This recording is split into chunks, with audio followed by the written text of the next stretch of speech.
Get full episodes of The Damage Report as a podcast on iTunes and Android, and you can watch the live show every weekday on YouTube TV.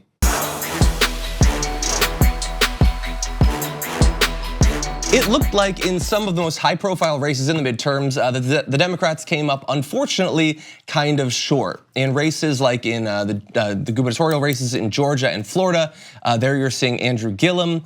The Senate race in Florida, it was super tight, but the Republicans were up. And then they counted more votes, and lo and behold, in the places that are kind of Democratic, that are also urban, there's huge numbers of votes in a very small area. It took them a little bit longer to count some, and it's getting closer and closer, triggering recounts in multiple places. So let's break that down. Arizona's Representative Kristen Sinema is now actually ahead of Representative Martha McSally by, this says 2,000 votes. I think it might be up to 9,000 votes now. That's over in the Senate race in Arizona. Florida Governor Rick Scott leads incumbent Senator Bill Nelson by about 15,000 votes. I believe that is 0.18% of the vote. So bear that in mind as we read some Rick Scott quotes for you a little bit later on. Representative Ron DeSantis, who the AP has already declared the winner, is ahead of Tallahassee Mayor Andrew Gillum by about 35,000 votes. That's like, I believe it's like 0.5% or something like that. And we might get a recount there. And former State House Minority Leader Stacey Abrams is down to Brian Kemp in Georgia by 63,000 votes in that race. So very close. We have requests for recounts in basically all of those, and votes are still being counted. So understand, they're talking about doing a recount. We're not in the recount yet. We are still in the count. Right, we're still counting votes that haven't even been counted yet. Yes. In Florida, they have a history of struggling with counting all votes, certifying all votes, so.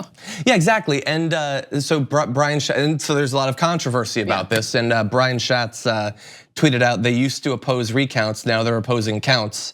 And so Donald Trump is tweeting about this. We're gonna have that for you in a little bit. The actual politicians are getting involved.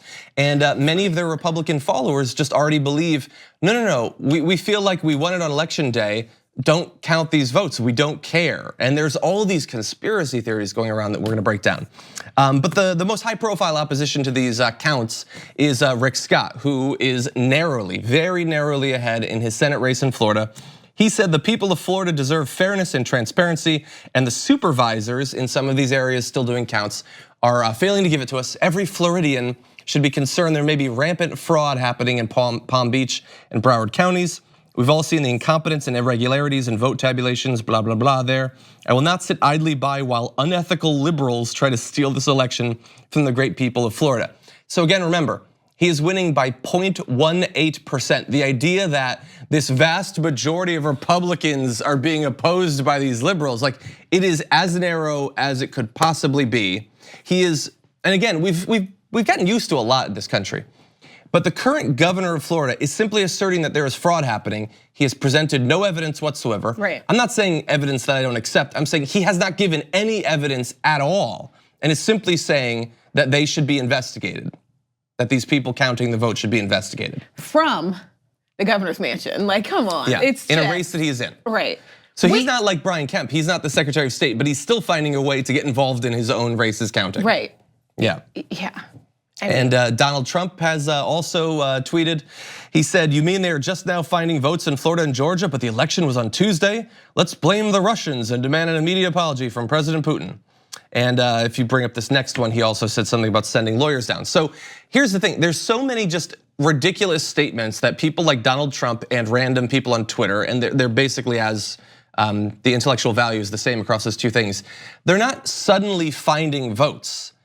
It is very, very common, very common. I would say probably the norm that on election day, when races are called, they have not counted all votes. It's just that the outstanding votes are smaller than the gap between the two candidates, and so they can call it. Right, it's like Survivor. He does it. How is it like Survivor? Let's Survivor, okay, if there's 10 people, 10 votes, if it gets down to 6, he doesn't read off the next 4 because it doesn't matter. Because we already know. We already know who's out. Yes. That's what happens. And these races are too tight for that. Right. So it is always the case. I mean, in some of the like the California Democratic primary in 2016, they were still counting the total number of votes like a month after. It didn't change the result at all. but it takes that long. Right. And the Republicans have really set up an amazing situation here, where in these Democratic areas, they suppress the vote, they strip them of voting places, of voting machines, they strip them of the resources necessary to do the counts, and then, God forbid, at the end of the night, they haven't counted every vote, then they say we should just ignore the rest. Right. It is a wonderful anti-democratic system that they have set up there. And they've convinced their followers that if you don't know, Rudy Giuliani tweeted that after the first county is done counting votes, no other votes should be counted in any county, which would set off an amazing race on election day for like the Democratic counties versus the Republicans. That makes no sense whatsoever. But they don't want a count to actually happen here. That is the fundamental truth. For all of the lies they're spreading around, they don't want you to know who actually won in these areas. They just want the seats. They want the count to be stopped once they've gotten the result that they want. Yeah, and Trump, he's still tweeting about this. Rick Scott was up by 50,000 votes on election day. Now they, quote, found many votes and he's only up 15,000 votes. The Broward effect, how come they never find Republican votes? So the reason I read this is because on Twitter, I am seeing that his followers really do think that the only votes coming in now are Democratic votes. That's not how it works at all. No. It's an area that leans Democratic. So as you get the votes from that area, you get some Republican, some Democratic, some Republican, some Democratic, and it leans Democratic. But there are many, many Republican votes that Donald Trump and his Republican supporters are saying should not be counted. Screw you if you're a Republican and you live in Palm Beach or Broward County. They're not interested in your input because we're worried that there might be a few more Democrats. Also, this is an area that has had many issues over, like we're almost 2 decades. This is something they've all had plenty of time to complain about or to bring to someone's attention. So this is nothing new. And so it should be a problem to anyone who reads that tweet that the president doesn't know that or doesn't know the history. Yeah. I mean. And so here's the thing, if they really hate this, if they think this situation is just unacceptable, whether it's fraud or just incompetence, I've got an amazing set of solutions that we can have. We can have an election day holiday. We can have automatic voter registration. We can have like a month of pre-election voting. We can triple or quadruple the resources given for poll workers and voting machines. Right now in Florida, one of the problems they're coming up against, and Bill Nelson is actually launching, he's suing the state, is that there's only a certain amount of time to actually do these recounts if it comes to a recount. And their recount machines can only conduct one recount at a time. But as of right now, there are multiple statewide elections that are within the margin where they need a recount, which means that under the law, there's not enough time to actually conduct the multiple recounts they would need to do. And that is a result of us saying, we don't care how elections are run. We're not gonna give them the resources.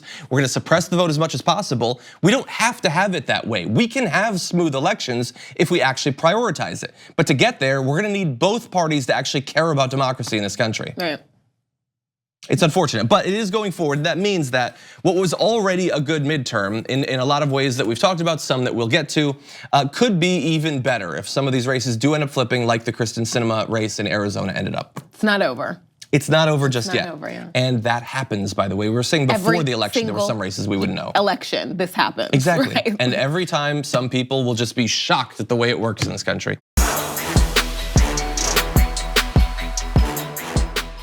Thank you very much for watching this clip from The Damage Report. If you liked it, don't forget to subscribe to this channel and ring the bell on YouTube to get notifications of our new videos. And of course, you can catch the full Damage Report live every weekday at 1 p.m. Eastern, 10 a.m. Pacific on TYT Network on YouTube TV.